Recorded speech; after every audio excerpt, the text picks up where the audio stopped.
মিত্র, আমায় ডেকেছ কন্যে? দরজার বাইরে থেকে বললেন যিনি, তিনি মহাভারতকার কৃষ্ণদ্বৈপায়ন ব্যাস। দূত মাধ্যমে তাকে রানী যাজ্ঞসেনী পরম ভক্তি করে আহ্বান করেছেন আজ পাণ্ডু অন্তঃপুরে। যুদ্ধের অবসানে ঘন কুয়াশার মতো শোক থিতু বেঁচে থাকা সব মন জুড়ে।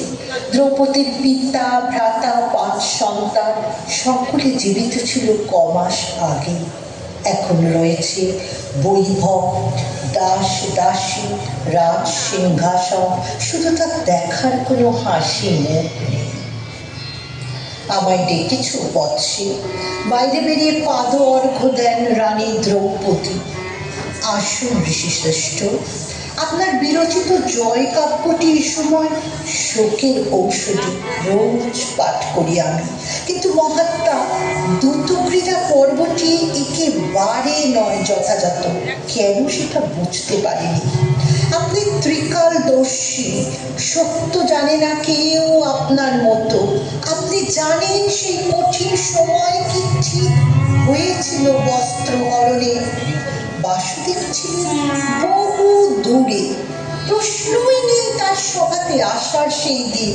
আপনি বলুন ঋষি, হাজার হাতের শাড়ি কিসের কারণে লুপ্ত হলো আপনার কাব্য থেকে?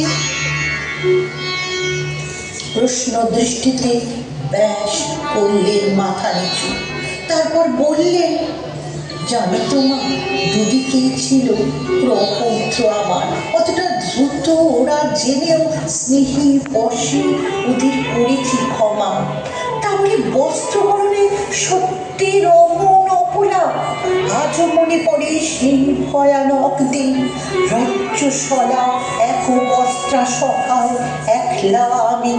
দুঃশাসন বাড়িয়েছে হাত, সবাই সবার সামনে আমাকে করবে বস্ত্রহীন। দুর্যোধন, শকুনি, কর্ণের লালা ঝরা দৃষ্টি, কাম্ভু কদ্ধ বতনে বসে অসহায় বৃত্তরা। হঠাৎই হুঙ্কার হলো বাবা কণ্ঠে, রাজবধূ ভানুমতি, সাথে দুঃশলা। ভানুমতি বলল, কই গেলি তোরা? অমনি অন্তঃপুর থেকে যত কৌরবের রমণীরা বেরিয়ে এলো সেই নারীহীন রাজার সভাতে। ওর গায়ে হাত দিয়ে দেখো তো দেবর, আমরাও খুলে দেব শাড়ি। সাথে সাথে মুহূর্তে হাত কোটালে দুঃশাসন, চোখ ফেরালো কর্ণ, অধঃপতন হলো দুর্যোধন, শকুনি। রাজা ধৃতরাষ্ট্রের ফেরে সঙ্গী, হাজার নারীর হাজার শাড়ি আমাকে বাঁচিয়েছিল মুনি। সেই অনন্য প্রতিবাদ বাদ দিয়ে কেন আপনার কাব্যে কৃষ্ণ বাঁচালো কৃষ্ণাকে? বাসুদেব বন্ধু আমার, বিখ্যাত কীর্তিধর দ্বারকাধিপতি, তাই বুঝি দেবতা বানিয়ে দিলেন তাকে?